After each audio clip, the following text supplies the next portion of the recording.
100 million demat accounts, 10 crore से भी ज़्यादा डीमैट अकाउंट्स इंडिया में खुल चुके हैं। इनमें से कई अकाउंट्स जो हैं वो पिछले कोविड पीरियड के बाद खुले हैं। 60 to 70% जो अकाउंट्स हैं वो कोविड पीरियड जब स्टार्ट हुआ उसके बाद से अभी तक खुले हैं। तकरीबन 60 से 70 लाख अकाउंट्स इसी पीरियड में खुले हैं। तो दोस्तों, ये अनुमान लगाना मुश्किल नहीं है कि ये बहुत सारे जो डीमैट अकाउंट्स हैं ये उन लोगों के हैं जो या तो पहले कॉर्पोरेट में काम कर रहे थे और उनके पास टाइम नहीं होता था इन सब स्टॉक मार्केट को देखने का, और अचानक जब कोविड पीरियड आया, जब उनका वर्क फ्रॉम होम स्टार्ट हुआ, उनके पास एक अच्छा टाइम मिला जिसने उनका इंटरेस्ट इस स्टॉक मार्केट में जगाया। और उस पर से इतनी सारी एडवर्टाइजिंग, इतनी सारी ब्रोकर कंपनीज़, इतना easy to open accounts facilities होने के बाद बहुत आसानी से आज आप डीमैट अकाउंट खुलवा सकते हैं। तो यही एक कारण है जिसकी वजह से इतने सारे डीमैट अकाउंट्स मार्केट में आ गए हैं। सो दोस्तों, ये डीमैट अकाउंट्स उन लोगों के हैं जो या तो एक अर्निंग है, जिनके पास एक सैलरी से अर्निंग कमाते हैं, उसमें से कुछ पार्ट छोटा मोटा निकाल के इन्वेस्टमेंट करते हैं। तो जो टिकट साइज़ है इन डीमैट अकाउंट्स के इन्वेस्टमेंट्स का वो बहुत छोटा है, मे बी 10,000 20,000 के आसपास।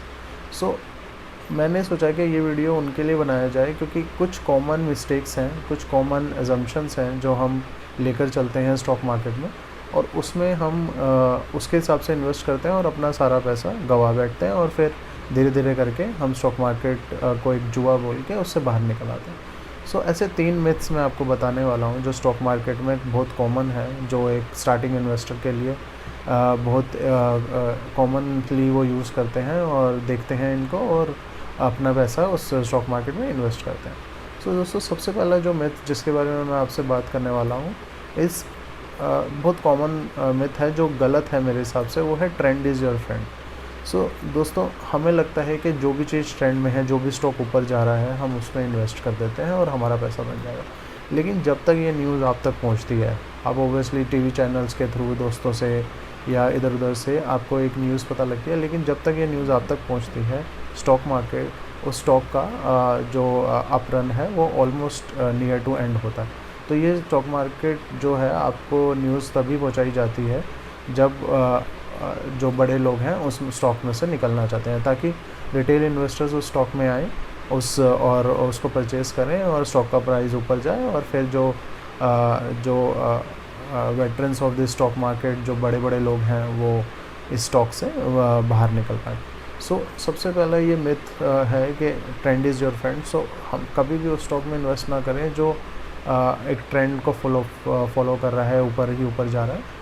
हमेशा आप उस पीरियड का वेट करें जब वो स्टॉक नीचे है, और वो ऑब्वियसली वो स्टॉक अगर अच्छा स्टॉक है और आपको एक अपॉर्चुनिटी दे रहा है, क्योंकि वो डाउन है कंटिन्यूसली कुछ टाइम से, तब आप उसमें इन्वेस्ट करें एंड लॉन्ग टर्म में ऑब्वियसली आपको वो प्रॉफिट देकर जाएगा। दूसरा जो बहुत बड़ा मिथ है वो है पेनी स्टॉक्स का। तो जब आप 10 से 20,000 रुपये लेकर आते हैं तो आप ये सोचते हैं कि आपको ज़्यादा से ज़्यादा स्टॉक ख़रीदने को मिले, बट पेनी स्टॉक वो होते हैं जो 10 रुपये से नीचे के स्टॉक या 20 रुपये से नीचे के स्टॉक होते हैं। बट यही वो स्टॉक्स होते हैं जहाँ पे ना पंटर्स जो होते हैं स्टॉक मार्केट के, वो ध्यान लगाए बैठे होते हैं और जानबूझ के इन स्टॉक्स का प्राइस को ऊपर नीचे करते हैं, इसमें बहुत ज़्यादा स्पेकुलेशन करते हैं, और मार्केट में इसकी न्यूज़ मैसेजेस आते रहेंगे आपके पास।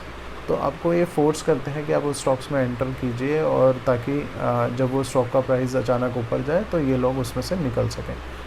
इन स्टॉक्स में इतनी सारी स्पेकुलेशंस होती हैं, इतनी ज़्यादा स्पेकुलेशंस होती हैं कि एक रिटेल इन्वेस्टर बड़ी आसानी से इन स्टॉक्स में फंस जाता है, और फिर वो कभी भी अपना पैसा उसमें से नहीं निकाल पाता और अपना सारा पैसा उसमें से गंवा देता है। तो कभी भी पेनी स्टॉक्स की तरफ मत जाइए। हमेशा जो वेल एस्टेब्लिश्ड कंपनीज़ हैं, जिन कंपनीज से आप इंटरेक्ट करते हैं, आप जानते हैं, उनके प्रोडक्ट आप यूज़ करते हैं, आप उसी में इन्वेस्ट कर दिए। चाहे आप 10,000 20,000 में आपको एक स्टॉक मिल रहा है, बट वो स्टॉक भी आपको एक अच्छा रिटर्न देकर जाएगा।